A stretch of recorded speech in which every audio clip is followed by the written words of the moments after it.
Duar, duar, duar, duar. Duar itu, suaranya itu seperti itu teman-teman. Kayak ada yang marah di atas. Dibanting-banting itu kayu-kayu habis-habisan. Tidak ada apa-apa teman-teman. Kayunya ini sudah berantakan namun tidak ada apa-apa.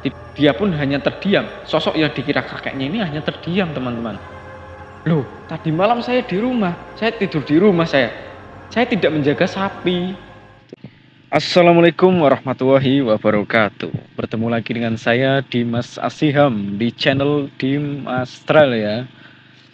Pada video kali ini saya akan membawakan sebuah cerita kiriman dari narasumber yang bernama Mas Yusuf ya. Beliau ini adalah teman masa kecil saya saat saya berada di Weleri teman-teman ya. Jadi kejadian ini beliau alami pada saat kecil ya. Ada beberapa cerita kiriman dari Mas Yusuf ini dan saya akan membawakan kembali cerita tersebut. Ceritanya ini seram teman-teman. Jadi dengarkan, simak dan jangan di skip ya. Oke. Tapi seperti biasanya sebelum menuju ke videonya, dukung channel ini agar terus berkembang dan memberikan cerita-cerita horor, video penampakan hantu lainnya teman-teman ya. Jangan lupa subscribe, like, dan komen. Terima kasih. Langsung menuju ke ceritanya. Kejadian ini Mas Yusuf alami pada tahun 2010 atau 2011. Dia bilang dengan saya, dia agak lupa kalau tahunnya. Posisinya itu, di sana ada TPQ ya, tempat pembelajaran Quran atau madrasah kecil-kecilan itu untuk anak-anaknya. Di depan TPQ itu ada lapangan badminton, digunakan untuk lapangan badminton. Dan biasanya kalau 17-an itu digunakan untuk lomba-lomba ya.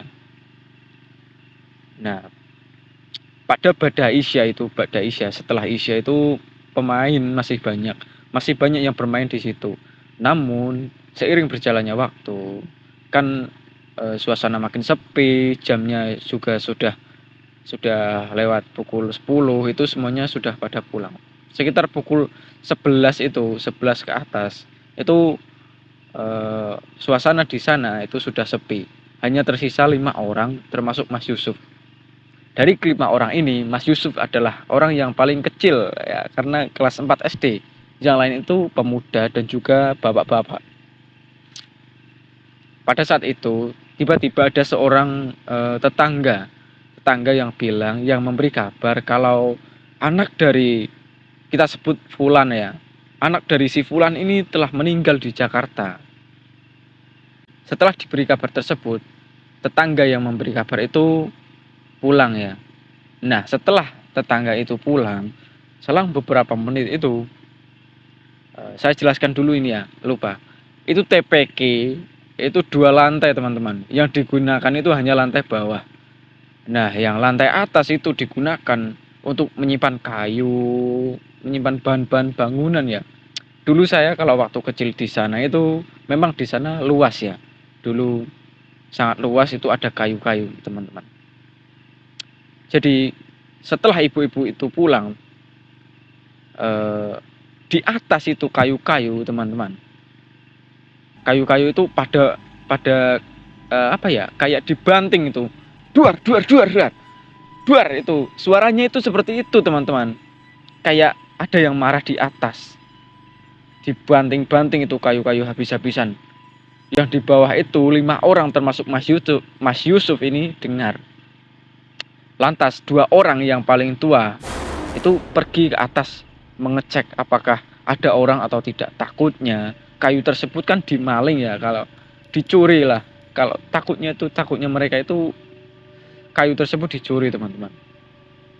Namun setelah 2 orang ini ke atas, ternyata tidak ada apa-apa teman-teman. Kayunya ini sudah berantakan namun tidak ada apa-apa. Tidak ada orang satupun. Lah 2 orang ini langsung turun. Merinding saya ini. 2 orang ini langsung turun. Setelah kejadian tersebut, mereka berlima ini lari. Mereka berlima ini pulang ke rumah masing-masing.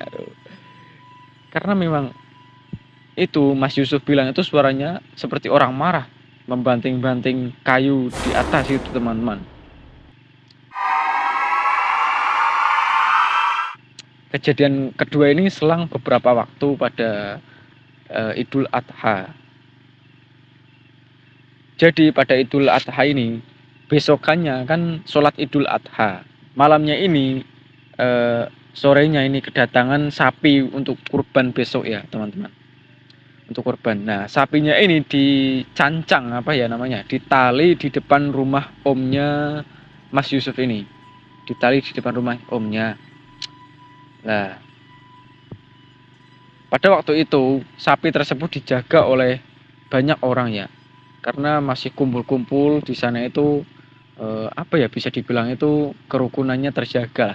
Jadi kalau malam itu suka banyak yang kumpul. Saat itu kumpul di samping sapi-sapi tersebut untuk menjaga teman-teman. Seiring berjalannya waktu sama seperti tadi, karena waktu yang menunjukkan sudah malam, warga-warga ini pun banyak yang pulang.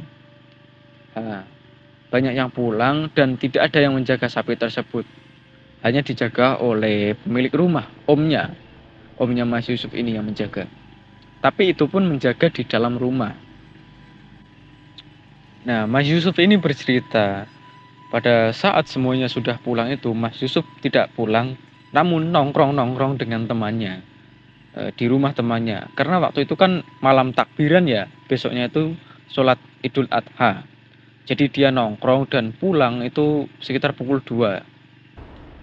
Lah dia pulang itu melewati sapi yang tidak ada menjaga.